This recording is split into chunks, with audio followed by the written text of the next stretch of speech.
So you and I didn't have a chance to really talk much about this yesterday, and that is the significance of naming Dylan Raiola the starting quarterback as opposed to just assuming he was the guy. And again, we really went out on a limb on that one. I don't know if we're making too big of a deal out of this. Yes. Since it's been named, since he was, named and they put out the tweet of it. But I thought Sip said something yesterday, and if you remember this, where if you have any major takeaway from Dylan getting the official nod at QB1, it was earned. It wasn't something that was an agreement when he decided to flip from Georgia to Nebraska that, hey, if we're going to do this, we need some type of assurance that. Yeah, I can't see Dom doing that. Well, I wouldn't. I don't know Dom personally, either. but I have a feeling he'd be like, no, you go earn. And I don't even think that in that scenario it'd even be by the family or the kid himself. Yeah. But I think there could be some coaches in certain situations that if that played out, that they would almost feel obligated of, man, this guy, this 5-star guy, he chose us. We've got to make him be the guy right out of the gate because we know that's what he wants to do. That's what the fans want. And I think there's always a little bit of that narrative of 5-star guys that have been brought up the way that Dylan has, that there can be that narrative of, well, they really haven't. Everything has been so easy because they're so talented and gifted that things have come so easy that they don't really know what it's like to show up from day one and grind. And this is where we talk about the difference of Dylan Raiola to a lot of true freshmen that are in a major, major position of importance, like quarterback, is from day one. I mean, even ending vacations early to be in Lincoln for a big recruiting weekend so he could help out, being there on pro day so he could throw the football around to certain guys. There's been a lot of things that Dylan... He's doing his part. Yeah. That by the time fall camp opened up, I don't think anybody on that team looked at him as a true freshman. I think he was already ingrained into this culture, into this roster as a guy. Of course, he was there in the spring. He organized those summer throwing sessions. Hell, he flew his receivers out and put up the money for the Airbnb while he was there. And damn, I mean, the things that he did. I couldn't even buy you lunch. Well, you and I don't have the NIL situation that he has. I could go get some free food coupons from Mel, but that's about it. The fact that he's using his NIL payments and using a little bit of that extra cash to better his relationship with the team and to try to better the team. It's a regular Max Scherzer. There's nothing about that announcement that it was a surprise, but I do think it's a good moment to remind yourself that this was never given to him. And even if it was always good, well, even he could have a crappy fall and he's still going to be named quarterback number 1. We'd never know that because of the way he went about it. And I hope that is just a sign of things to come on how he handles this thing now that he is in the driver's seat and he is going to be moving this thing. This is now his offense, that it will only make him that much more hungry to do the same things that he did throughout the offseason. Because I think Sip was right. You come away with now knowing when it was announced that there was no part about that was ever catered to him or given to him, that this was 100% earned. Yeah. He's done the work. He seems like he has a great support system behind him that will put him in a position to have success if he does the things that he needs to do, which he's doing. And they're doing it on the football field with the coaching and the developing and all that stuff. I mean, it sounds almost, again, drinking the Kool-Aid, continuing the theme of the week, but you have to be pleased with, okay, this is the best possible scenario we could have hoped for going into it. And now finally, this is the whole point of the countdown. Once you get 8 days down the road, all right, let's see. As Gary says, turn the scoreboard on. Let's see what it's about. And then go from there. I find myself... Never once did I think he didn't earn it. No. It's weird because, normally you do think about things like that. But when you say that, I was thinking as you were saying that, that's true. I guess we didn't really think about that because it just seemed like a foregone conclusion. No, he's doing his part. He earned the opportunity, and now he's earned this opportunity, and he's doing the things necessary to do that.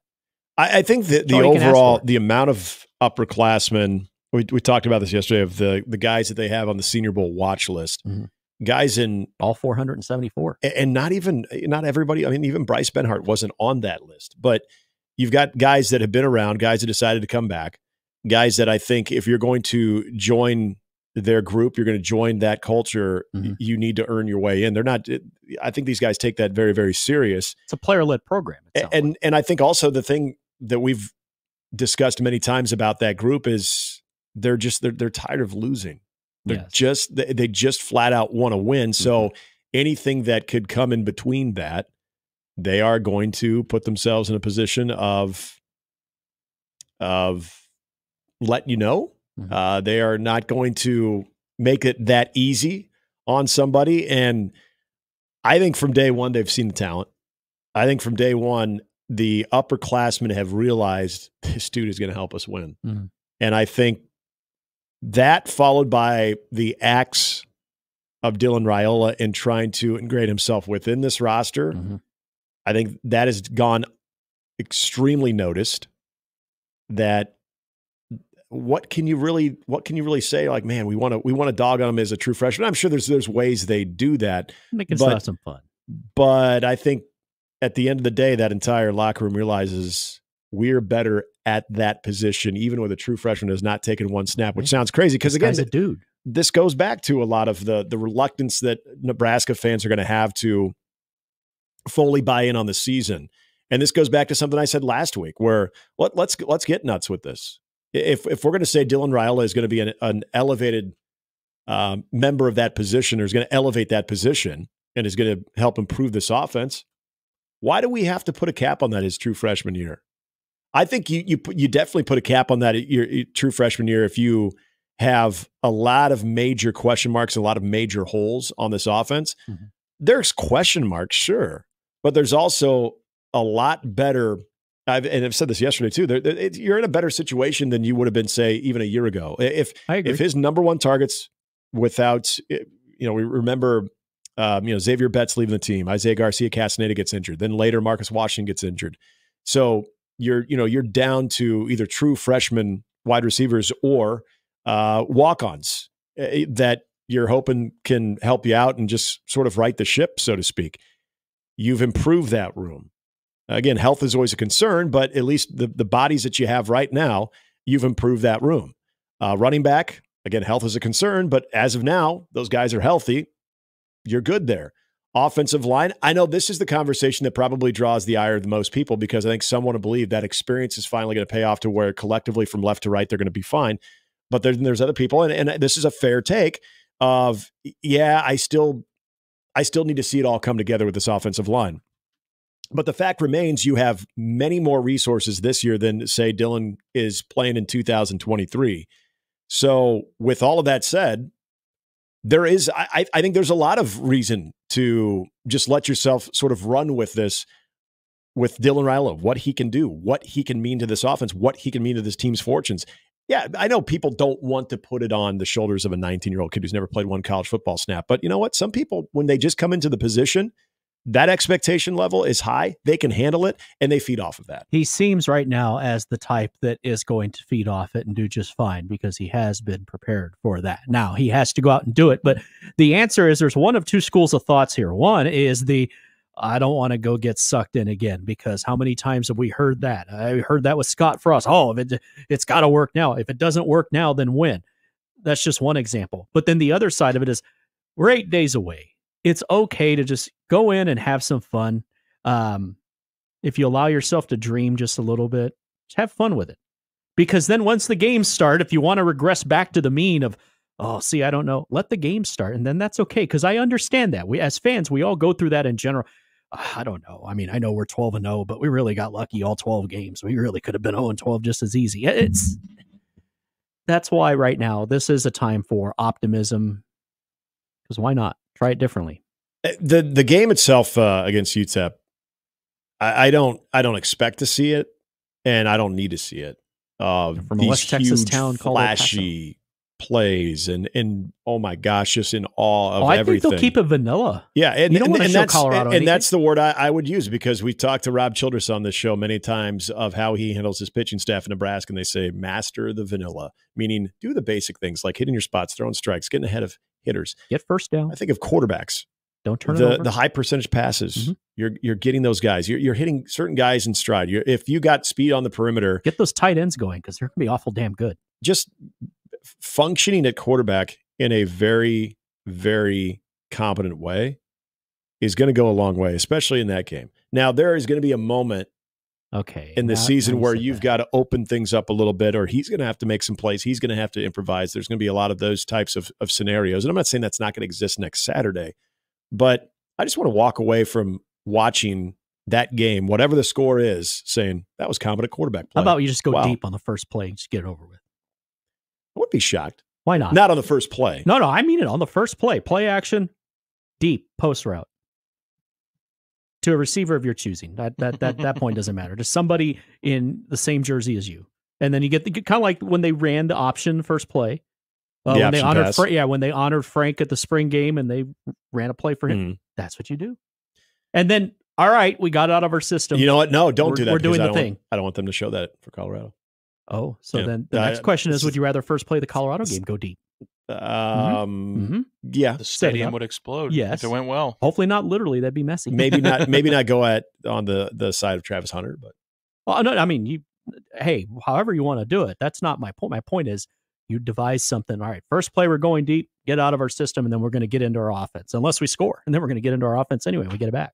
I think the entire part of Dylan Raiola right now is it's okay to still have a little bit of that wait and see. I think that's just how we are in a sports society when it comes to someone who has not taken a significant snap at that level that he's going to be debuting in.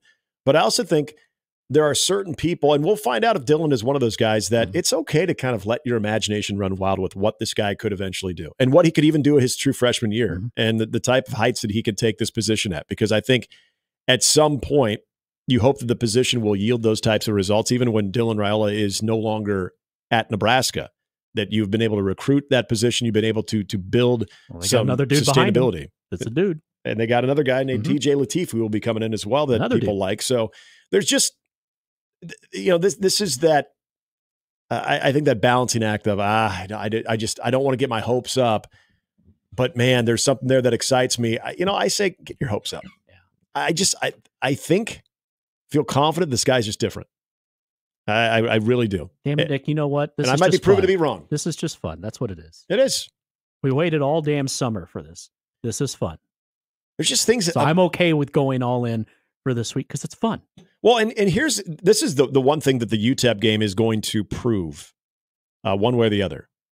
And I thought Matt Rule said this I think this was a very good point on his part of when it's live, how effortless it is when he throws the football, his pocket presence, his ability to climb, his ability to know when to escape and continue to play, all of those things. It's very less stressful when a guy can't hit you. So obviously next Saturday will be a big test of, do you still have that poise, that moxie, that ability to read, move up in the pocket, hit go through your progressions, have that internal clock, the timing, all those things, knowing that you are a target.